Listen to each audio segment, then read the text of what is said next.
What's going on, everybody? Welcome to Sit Down. I'm DJ Sixsmith. Allen Crabbe from the Brooklyn Nets in the house. Allen, what's up, man? How you doing, sir? You made it through the Brooklyn traffic. I did, man. Glad to be here. Thank you for having me. Of course, great to have you. So we're in the off season right now. You had your workout earlier today. What's the off season been like for you? Man, it's been a lot of back and forth for me. Being a Los Angeles kid, so I've been splitting my time in the off season, trying to make up some time. Being with family and friends back home, and then just working out here. So basically, my whole summer's just been working out. After the season, I took a nice little vacation, and then after that, really it's off season, but really that's when you put in, your work most of the, time where you get better. So you can improve and, have better season. So really it's just been working out for me, man. And, close to training camp now, so we getting ready for the season to start up. And the Nets are really starting to ramp things up with you guys. Yes. So, season's right around the corner. The NBA has become like a full year thing, too. So I'm sure you took those couple of weeks and you're like, I got to get right back into it or else I'm going to fall behind. Work. Yep, right back to work. And, with the Nets, too, they have a strict program. So, they wanted us back, like 2-3 weeks after, we had our little downtime after the season was over, but they're like, nah, come right back and it's time to get back to work. So some guys like to focus on one aspect of their game. What were you focusing on this summer?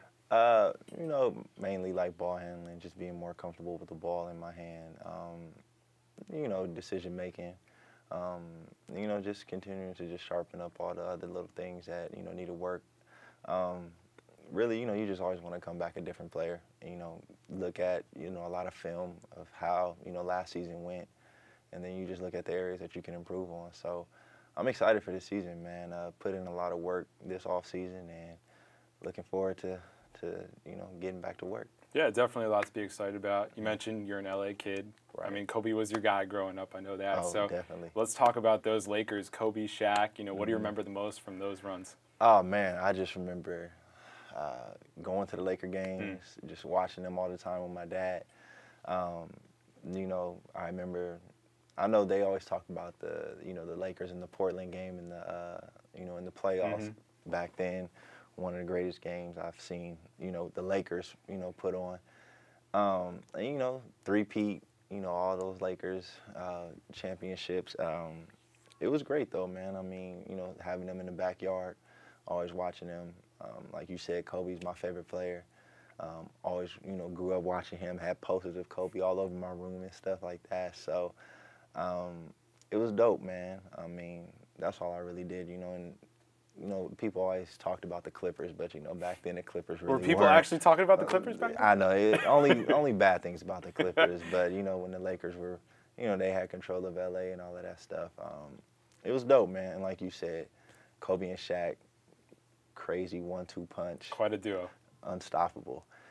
So it sucked, for us Laker fans when, Shaq ended up getting traded to the Heat. But always stayed a Laker fan, even through, their struggling years. Always stayed a true fan. So here's an interesting question. We were talking off camera. You said Oracle Arena, best atmosphere to play in a game. Right. What about the Staples Center back then? How would you compare the two atmospheres? I don't know, man. I still think Oracle. It's just a different level? I think it's a different level, man. It gets loud. And the fact that, I was just, a fan back then. Now you're on the court. Game. Now I'm on the court. Yeah. And but it's a lot of places that have good fan bases, and I'll say, Oracle's one. The Thunder have a really good fan base. Their crowd gets into it, and I'll say, me playing in Portland, I felt like that crowd in the playoffs, like they really ramped up the energy, man, and just playing there, it was a great atmosphere. Those three really stand out to me, really. But for sure, Oracle is just the way they are, like playoff time and NBA Finals time, that's the same energy that they have regular season. So it's fun playing there. Obviously you're playing against the Warriors. Everybody's trying to take them down now. But just the energy and the vibe there is great. And that speed playing against the Warriors is just a totally different level. So can you take me back to those playoff series or even just the first time realizing, wow, Golden State, they got something special going on here? Oh, yeah, man. Playing them in the playoffs, my third year in the league, we had beat the Clippers in the first round. We weren't even supposed to be in the playoffs that year.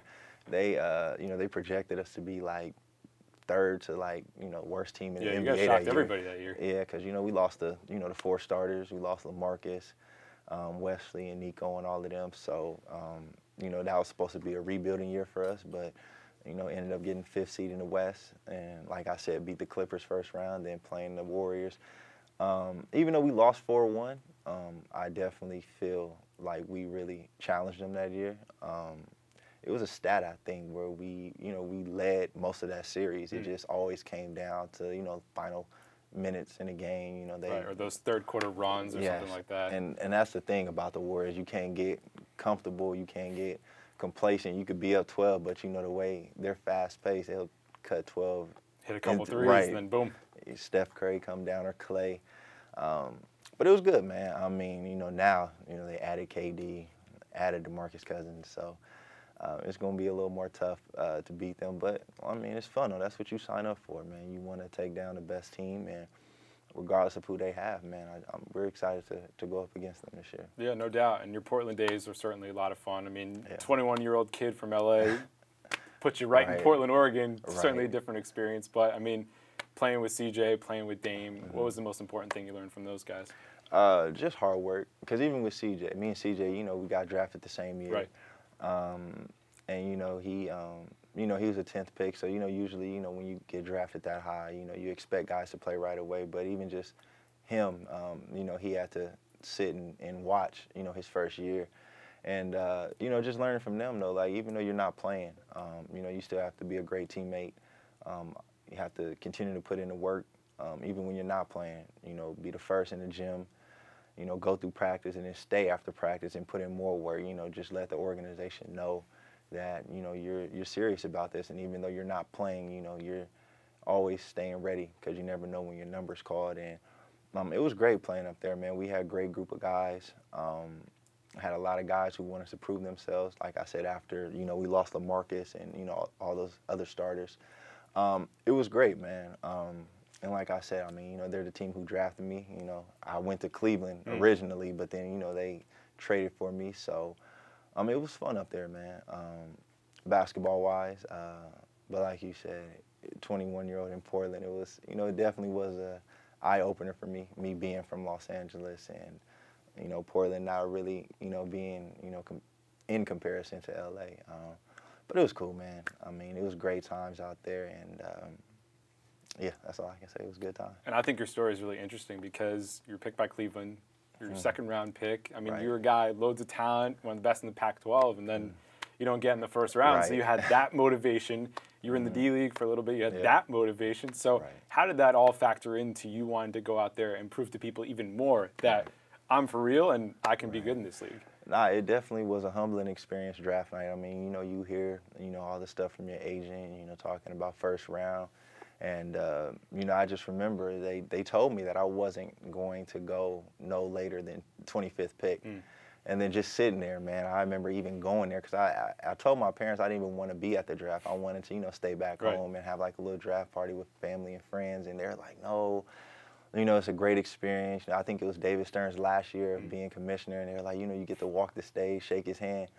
Didn't even shake his hand. So I definitely was upset that night. Everybody says draft night's supposed to, be the best night of your life. Your life changes and all that stuff. And I just remember I hated it. Like you said, falling in the second round. You go from guaranteed, 4 years on your rookie contract to, shoot, you got to negotiate a contract being a second round pick. But then, like you said, going to Portland, man, D-League was another humbling experience. Yeah, what was the craziest part of that experience for you? Man, it's just... It's a whole different world. No, it definitely is, man. The travel, the games, I mean... Thank God I didn't have to travel. I always went down when they had like a home stretch. Right. So you're like, that's cool, but... Yeah, I mean, I was in Boise, Idaho, though, so it was just... it definitely was a humbling experience, but I feel like the D-League and G-League now, it is good, though, for guys who aren't playing because, you're just sitting. And then you get, practice reps. But, once the season gets going, you don't really practice like that because, guys, you play Monday, rest Tuesday, and you playing again Wednesday. So it's not like you can really go in and compete, for time during the season. So, it just allows you to stay sharp and, just in case, God forbid an injury happens and your number's called, you've been, getting reps in the D-League. So, I don't think guys should, look at it as, like a downgrade, or you're not, means that you're not good or anything. It's just, get some good practicing, get some good running, get some reps, and, just take advantage of that. And people can look at your story or at Quinn Cook or plenty of guys from the G League and now are, big-time key contributors for their teams. For so sure. Very cool But say, look, like you said, Quinn Cook, you just won a championship. So yeah, people shouldn't knock the G League at all, man. No. It's a great opportunity, man, especially if you're not playing. And you're here in the States as opposed to playing in Istanbul or some of these overseas, other places. For so sure. let's look at a different part of your story now, and that was, you're a free agent, and Brooklyn comes calling with a big-time offer, and I'm sure you were expecting to get some dollars, but maybe not that big at that point. So not at all. Take me back to that night and just how incredible it was for you to hear that offer. Well, I didn't really know, the circumstances of what that new TV deal was going to do, of boosting the salary. Exploded. I mean, you heard about it, but I really didn't know, like, to the extent. So, man, free agency, you kind of nervous. I mean, I knew I was getting an upgrade, a new payday from what my rookie salary was, but it was just, it was nerve-wracking. It was exciting because it's like, man, you want to go into negotiations with a number, and want your agent to go to work and, go to war for you and make sure that you get everything that you want. So I'm going to be honest, I wanted a contract. I was like in the $50 million range, really. That was it. You would have been good with that. I was solid with that. And then, like you said, Brooklyn calls and they told me the offer, and I was shocked. I was definitely shocked. But about that, man, it just shows that, an organization that really was interested in me, you couldn't pass that up. So, signing that offer sheet with them was a no-brainer. And then obviously, Portland matched it. But for Brooklyn, to still be there a year later, still wanting to trade for me, showed a lot. I mean, the NBA is a business, man, and when an organization shows that they're really interested in you like that, you have to take that opportunity. Not many opportunities like that come across. And, one of the guys that I used to hang out with in Portland was Wesley Matthews, and man, we would always talk, and I would always like hang out with him because he's been in the league. He's been through some things, and he knows how knows how the NBA works and all that stuff. So, he said, man, it's 30 teams in the league. Only thing it takes is one team to love you, and that's all you need. And for me, it was Brooklyn, man, so definitely couldn't pass up that opportunity. Especially in an era of sports, too, where franchises will give up on players, release them, trade them. You had a team in Brooklyn that loved you at that minute and then traded for you and still loved you at that moment. So, I mean, it must have just been incredible to see not only a whole organization cared about you like that, but you also got financially compensated in the proper way that'll benefit you for the rest of your life. For sure, man. It was a match made in heaven, really, man. I mean, I just remember talking to my family about it, and they were like, no, you have to go to Brooklyn. Because I had the trade kicker. I had the trade clause or whatever in my contract. So basically, I had the last say-so. And, whether I agreed to the trade or not. And, I just remember talking to them, and they're like, no, you need to go. You need to take this opportunity. They're like, we know you're comfortable in Portland. You built relationships, and, you know the organization, you know the system. But if you want to continue to grow as a player and make leaps in your career, then, Brooklyn was the right place for me to go.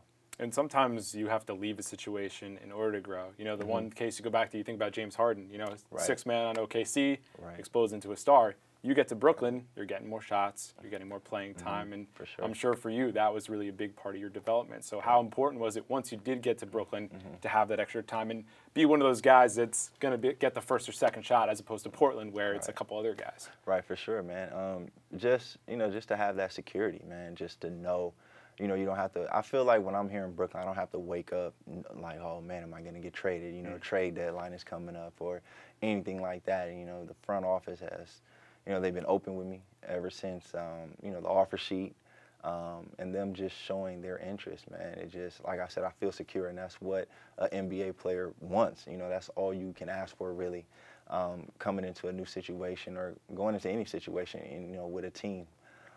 So it was great, man. I'm glad that I'm here.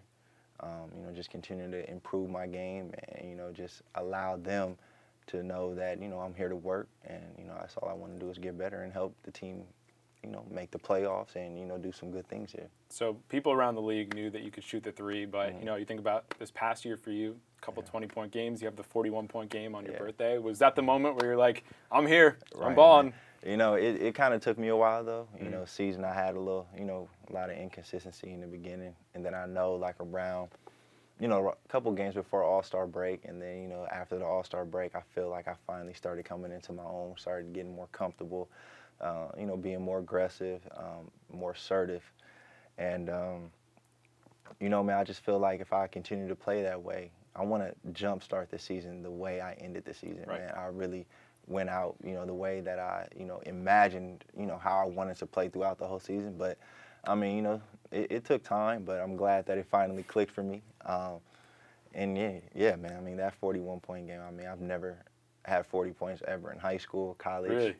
Wow. And I get it in the NBA. So it was great, man. Like I said, just making sure, my mindset is always right, just being aggressive and not deferring. And, sometimes, being in that role, deferring, in Portland, like you said, I wasn't the first or the second option. So, sometimes not even third or fourth. So sometimes it was just, man, always like, all right, well, let me get the ball, back to the, other guys. So here I feel, I'm feeling more comfortable and just having that opportunity to showcase what I can do. So it's great, man. Yeah, no doubt. So we were talking before, LeBron's out of the East.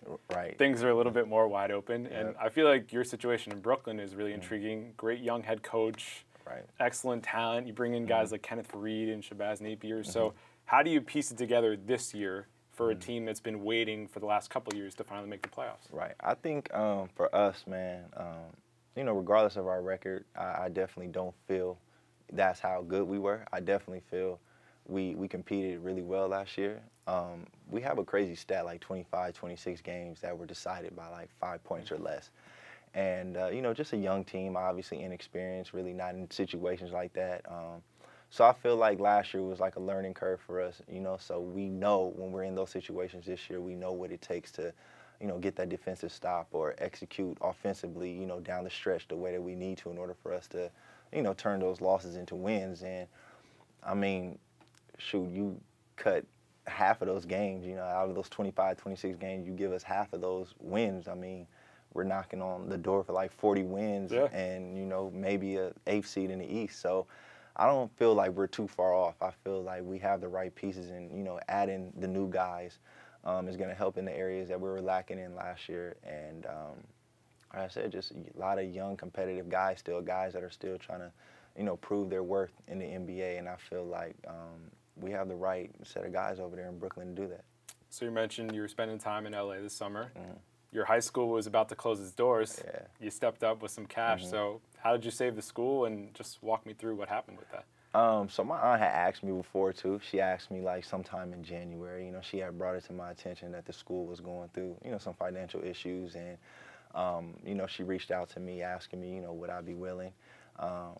And we still had talks. It lingered on, but she was still in search, for other people to step up for donations, and just still looking around, but that didn't pan out. So I just remember my mom actually. My mom was in the board meeting with my aunt, and the meeting was about closing the school down. Telling the faculty and everybody that they were going to close their doors, and literally my mom was sitting in the meeting, so she sends me a text, and I'm sitting on my couch in my apartment in Brooklyn, and she's like, would you be willing, X amount of dollars? And I told her, yeah. And then literally that meeting went from, oh, we're closing the school down to, oh, Allen saved the school. Wow. And, man, I did it because, it's family. I mean, I still have cousins. My nephew still goes to school there.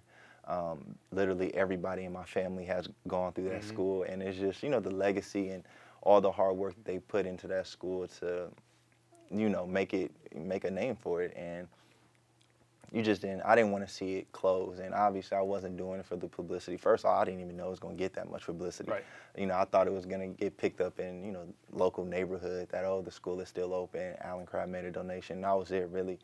And I started getting texts from friends, and, like, I remember this guy, one of my friends in Detroit, he texted me and said congratulations, and I'm looking at my phone like, what are you talking about? Like, and then he sent me the article on TMZ, and I was like, oh wow. And then I go to Twitter, and my whole Twitter is going crazy, and I was like, dang, I didn't even know it was gonna reach, you know, big audience like that. I just thought it was gonna be something small, and but it was great, man. I mean, like I said, I was doing it because, you know, it's family school, but I didn't realize how many lives I was gonna touch, and you know, kids that, you know, were going to school there. And obviously, you know, we know the public school system, and, you know, it could be, you know, kind of dangerous sometimes or stuff like that. But, you know, to have a private Christian school in South Central LA, man, and, you know, those families didn't have to search for a new school. They're able to, you know, keep their kids there. And not even just the kids, but just, you know, even the teachers and all of that stuff. I really didn't know, you know, the magnitude of what I was really doing. And then, you know, once I was able to sit back and see how many lives I touched, it was really a great feeling, man. Yeah, no, that's amazing, really awesome. And I think we're in a time in the NBA where guys like you, guys like LeBron are doing more for the community. Right. And then guys like Kevin Love, DeMar DeRozan, speaking up about what they're going through. I mean, how cool is it for you to see guys that you play in the league with just be totally transparent about being in positions where they're struggling with stuff personally? Right. I mean, I think it's great, man. You know, of course we live in a tough world, you know, a society that's just, you know, it's all over the place, man. And, you know, people are afraid to speak up or speak their mind because they may be looked at as different or weird or something like that. But for us athletes to do what we're doing, you know, donating, or like you said, Kevin Love, DeMar DeRozan, speaking on those type of things, I feel like that gives people, you know, a better feeling of coming out and really speaking about those issues, because it does suck, you know, when people feel like they can't open up about their real selves. And but this platform that we're blessed with to be in the NBA, man, is just, it gives, you know, the outside world a better view of who we really are as individuals. You know, they just see us as basketball players. They only see us on TV, you know, putting a ball in a hoop, really. They don't really know the real us. So I just feel like this platform allows us to really show people and, you know, interact with, you know, the community, or, you know, just, you know, like you said, open up about things to help others, you know, be aware of, you know, certain situations. And it's okay to get help. You know, it's nothing wrong with asking for help or getting help from somebody. But like you said, man, it's a blessing to be on this platform. And, you know, guys, you know, we're using it in the right way so that people can understand who we are as individuals. All right, lastly, it's the end of Fashion Week here in New York. How important is the fit when you're walking into the locker room? I mean, I feel like the in-arena walk-ins are covered as much of the games now. Oh, definitely, man. You know, I always want to be best dressed. I always want to be. Do you have that honor, or is there somebody else in the Nets who's got you? We have a few guys who actually dress D. up, Russell man. From the West Coast now to Brooklyn. Yeah, he's got some style, right? D. Russell, Damari. Oh yeah, he's got the fit. Yeah, he's always, you know, wearing, you know, the nice stuff, man. But you know, like you said, man, it's just something about it. You know, you throw the fit on, you look in the mirror, like, all right, this is it. You know, before you go to the game, and like you said, you got the camera crew. We got guys taking pictures. We always asking, yo, can we get those pictures after the game? Got to put it on the gram, right? Got to put it on the gram, man. So it's dope, though. I mean, you know, just to throw on a nice fit, man. I mean, I love, like, Gucci, Saint Laurent, Balenciaga, Amiri. I mean, the list goes on, man. I'm really into, you know, the fashion, the clothes, and all of that stuff, man. So, you know, it just gives you a different, you know, swagger about yourself when you could throw on a nice fit and you go drop, you know, 30 in a game, and then you're like, yeah, it makes you feel a little better about yourself. Yeah, right? Exactly. And Brooklyn's a good spot to do it. I mean, yeah, you got definitely. a great art community and everything like that. Right, so, for sure. Loving Brooklyn right now? Love it, man. I mean, you know, being from LA is pretty similar. People are, you know, a little different out here. You know, just a little bit, right? They're a little more aggressive out here, a little more fast-paced. But, you know, me being from LA, I'm so laid back, I'm chill, and, you know, nobody's going to speed me up out here, so I just, you know, stay at my own pace. But I love New York, man. It's great. Definitely want to get out more this year and explore and, you know, see what New York has to offer, but love it out here. All right, there you have it. Allen Crabbe shining on and off the court. Allen, thanks so much, man. Thank you. All right, we'll see you next time here on The Sit Down.